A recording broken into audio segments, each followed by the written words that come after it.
Lamentablemente no teníamos el audio, eso que estaban ustedes viendo era el vicepresidente, ex vicepresidente de Venezuela, José Vicente Rangel, que hizo toda una serie de denuncias, presuntamente dice que la oposición ha comprado en San Antonio, aquí en los Estados Unidos, 18 naves de combate militares y que van a llevarla a una base norteamericana en Colombia, y esto es por supuesto para atentar con la seguridad específicamente del presidente Maduro. Vamos a darle seguimiento a toda esa información. Inclusive, cuando habla de la base militar, da una serie de coordenadas y todo. Para hablar del tema, tengo conmigo vía Skype, me acompaña Rocío San Miguel. Rocío San Miguel es presidenta de la organización Control Ciudadano para la Seguridad y la Defensa de Venezuela. Rocío, bienvenida, buenas noches. A ustedes, muchísimas gracias por la invitación. Y aquí en el estudio tengo conmigo a la destacada periodista venezolana Elena Poleo. Gracias, Elena, por estar nuevamente con nosotros. Quiero comenzar con usted, Rocío San Miguel, con el tema, usted es experta en el tema militar. ¿Existe alguna posibilidad de que esta información sea cierta? ¿Puede un civil ir y comprar esa cantidad, no solamente de armamento, sino aviones militares e ingresarlos en una base militar estadounidense en Colombia? Sí, bueno, es difícil de creer una información de esta envergadura por dos razones. Digamos, por la improbabilidad de trasladar este tipo de material sin ser perceptible por diferentes controles internacionales. En segundo lugar, por la situación de Colombia. En tercer lugar, por la fuente que indica esta información. El señor José Vicente Rangel, exministro de la Defensa en Venezuela, para la época en que se suceden los hechos del 11, 12 y 13 de abril, ha, digamos, tenido una suerte de descrédito en el tiempo en numerosas informaciones que terminan siendo del tipo que convienen para distraer la atención. Esto más bien nuevamente se inscribe en el esquema de desviar la atención de los asuntos domésticos, que son los que realmente confrontan a los venezolanos en el momento actual. Elena, ¿por qué sigue o tratan de escalar este enfrentamiento con Colombia? Vimos las acusaciones recientes, ahora este otro tema. ¿Hay algo que desconocemos, que está debajo de la mesa todavía? Está el tema también, por supuesto, de las conversaciones con el tema de las FARC. Claro, mañana comienzan de nuevo, reanudan las conversaciones en La Habana entre la FARC y el gobierno colombiano, donde Venezuela es un observador que ayuda para unir los dos grupos, se supone que ese es su rol. Sin embargo, días antes de una situación tan delicada como es conversar con un grupo guerrillero que lleva años, décadas de violencia y guerra dentro de Colombia, el gobierno venezolano crea esta incertidumbre en general, esta tensión entre los dos gobiernos, entre los gobiernos de Santos y Maduro. Además de lo que estás hablando de los 18 aviones que supuestamente compraron, así como si que vamos a comprar un carro, vamos a comprar 18 aviones de guerra. Además de esto, ahora el ministro del Interior, Miguel Rodríguez, se dice que han capturado 2 grupos paramilitares en Venezuela que estaban atentando contra la vida de Nicolás Maduro. No me gustan las especulaciones y por supuesto que no te voy a preguntar, no tenemos una bolita de cristal, pero no ¿hay algo extraño en todo esto? Es muy extraño porque estos dos gobiernos eran muy amigos. Además se está echando por tierra todo lo que hizo Hugo Chávez durante los últimos 2 años, una vez que Santos llegó al poder después de Uribe. Exactamente. Todo el trabajo que supuestamente hizo Chávez para unirse con Santos, que además lo defendían contra Uribe porque es de la extrema derecha, y dicen que estos grupos que encontraron en Venezuela, los paramilitares, son realmente de la extrema derecha. Ahí hay una disyuntiva que nadie entiende. Es muy extraño que ellos quieran separarse de esta forma del gobierno colombiano. Hay algo ahí. También puede ser, la situación puede ser, aunque sería realmente un riesgo muy fuerte diplomáticamente, internacionalmente, lo que dice Rocío, de la situación, tratando de evadir lo que está sucediendo en Venezuela. De desviar la atención. De la terrible situación económica que están viviendo día a día los venezolanos. Quería preguntarle, Rocío San Miguel, su lectura, su análisis. Cabello en Cuba fue recibido por Raúl, por Fidel Castro. ¿Por qué va Cabello? Va después de este audio en el que se lo identifica como alguien no muy cercano al régimen de La Habana. ¿No le correspondía además este viaje más al canciller que al presidente de la Asamblea? Ciertamente ha sorprendido esta visita del presidente de la Asamblea Nacional a Cuba, tomando cuenta que en 14 años del gobierno de Chávez, apenas en el momento de la enfermedad de Hugo Chávez, después de que sale de Venezuela el 11 de abril para nunca más ser visto con vida, es cuando por primera vez acude Cabello a Cuba. Y ahora se repite este viaje en un esquema que llama muy poderosamente la atención, sobre todo porque se han tejido especulaciones en torno a las diferencias que existirían desde el presidente de la Asamblea Nacional, Diosdado Cabello, con el régimen cubano. Hay quienes pensamos incluso puede ser un riesgo personal para el propio Cabello. Habría que ver qué esquema de seguridad ha establecido para esta visita a Cuba, en qué circunstancias se mueve y quién le acompañó en esta visita, en los términos pues de saber si no correría, dadas las circunstancias, riesgo en la propia situación de Cabello en la isla de Cuba.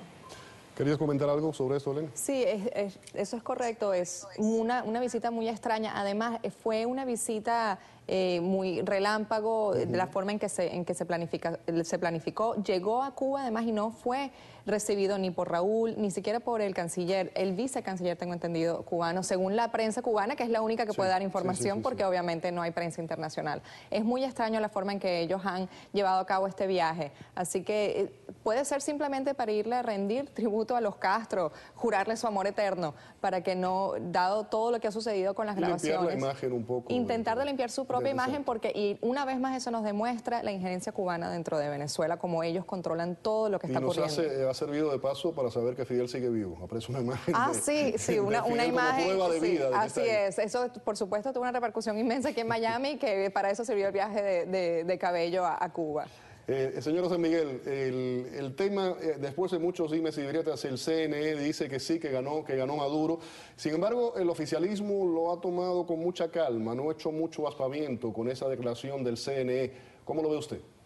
Bueno, controla el chavismo todos los poderes públicos en Venezuela. Los rectores del Consejo Nacional Electoral, apenas uno, ha mostrado posiciones autónomas y discrepantes respecto a los intereses del oficialismo. El Tribunal Supremo de Justicia aún no termina de dar una decisión sobre los requerimientos de la oposición, y la Asamblea Nacional, pues sabemos, está controlada íntegramente por el chavismo. Cuando se detenta el poder en esa forma totalitaria y un esquema completo del control de los poderes públicos, pues poca irritabilidad o preocupación puede generar. Sin embargo, siguen apareciendo situaciones preocupantes en torno al registro electoral en Venezuela y el modo en el que se establecen los mecanismos de votación. No está claro que la famosa captahuella sirva para impedir en Venezuela que una persona pueda tener una serie de votos simultáneos. Es decir, si a usted no le corresponde su huella con la identidad que aparece reflejada en la máquina para el día de votación, simplemente quedaría registrado como un incidente. Y esa larga data de incidentes nunca ha sido mostrada al país. Es decir, quedan todavía muchos hechos por develar en esa caja negra que todavía sigue siendo para los venezolanos el Consejo Nacional Electoral, el proceso de automatización y el control que el chavismo ejerce sobre el órgano principal del sistema electoral venezolano. Vamos ahora con el tema de los correos electrónicos entre Mario Silva, vuelve de nuevo a la palestra Mario Silva, y ese señor que aparece como un cracker chavista número 33, su nombre es Juan Manuel Almeida. Primero usted puede decirnos quién es este señor, si tiene antecedentes de él, y en esos correos electrónicos la mencionan a usted. ¿Qué dicen de usted? Sí, bueno, aparentemente ha salido una información en prensa que ha sido el reflejo de unos presuntos correos atribuidos al señor Mario Silva y al señor Almeida, asociado a este personaje N33, que ha cometido delitos en Venezuela, que ha forjado identidades, que en el caso particular me ha amenazado de muerte, ha divulgado datos privados, es decir, ha incurrido en no menos de 7 delitos previstos en la legislación penal e informática en Venezuela. El primer hecho que se atribuye a este tristemente célebre personaje data en septiembre del año 2011, cuando diferentes personas fuimos hackeadas en Venezuela, y sucesivamente una serie de mecanismos extorsivos y de amenaza que pudo realizar sobre algunas personas. En el caso particular lo intentó conmigo, amenazando con publicar datos privados. Dije que no tenía nada que esconder y que podía continuar en esa relación. Nunca se adelantó ninguna investigación sobre el particular. Ahora bien, hay un dato interesante. Cuando veo la información que sale entre los correos de Almeida y los que se le atribuyen al señor Mario Silva, me llama poderosamente la atención la fecha en la que ellos señalan tenerme textualmente, refiere el caballero Almeida, prensada, una manera de decir que me tienen presionada. Y esa es la fecha en la que corresponde el proceso por el cual detuvieron y mantuvieron privada de libertad a un familiar mío en los calabozos del Servicio Bolivariano de Inteligencia Nacional, atribuyéndole haber divulgado información clasificada. El país sabe perfectamente que la persona que mantuvieron privada de libertad apenas era médico y difícilmente conocía cualquier tipo de información clasificada. Incluso 3 de los correos que le atribuyeron nunca pudo ser demostrado por el SEBIN que los hubiese elaborado esta persona. Es decir, comienzan a aparecer hechos que concatenan una actividad ilícita por parte de unos personajes y el modo en el que se sucedieron hechos contrarios a activistas, a periodistas, etcétera. Tenemos que retrotraernos inclusive en el tiempo para finales del 2010, en mediados del 2011, cuando el propio comandante estratégico operacional nos señaló al periodista Nelson Bocaranda y a mi persona como objetivos militares. Es decir,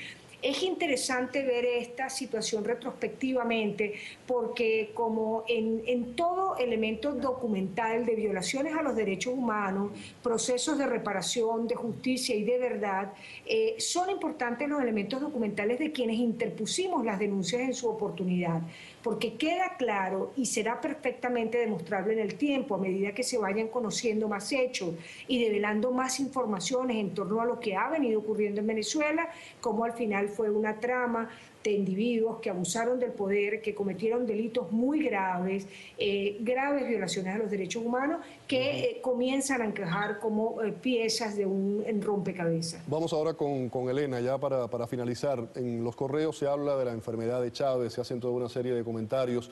Hay un momento en el que ellos comentan y dicen que Chávez es el único que podía salvar a Venezuela de un terremoto social, critican nuevamente a Cabello y dice que a Maduro, no voy a repetir la palabra, le faltan pantalones para llevar a cabo y enfrentarse a Cabello. Eso se dice en una parte de esos correos. Quiero irme con esto. ¿Quién filtra estos correos? Estamos hablando de un audio que salió originalmente, después un video, están los correos electrónicos, se habla de otro audio que vendría en camino. Eso no ocurría antes, ¿por qué? Esto no ha salido, bueno, ha cambiado, por supuesto, ya no está Chávez en el poder. Es la falta de Chávez se siente... ¿Eso muestra la división dentro del chavismo? Completamente, se siente todos los días plenamente dentro del chavismo, claro. La falta de Chávez, la falta física de Chávez ha cambiado el chavismo y ha cambiado a Venezuela para siempre, sobre todo en esta situación que está viviendo Venezuela en este momento. Y siempre se supo que Maduro nunca fue Chávez, ni nunca lo será.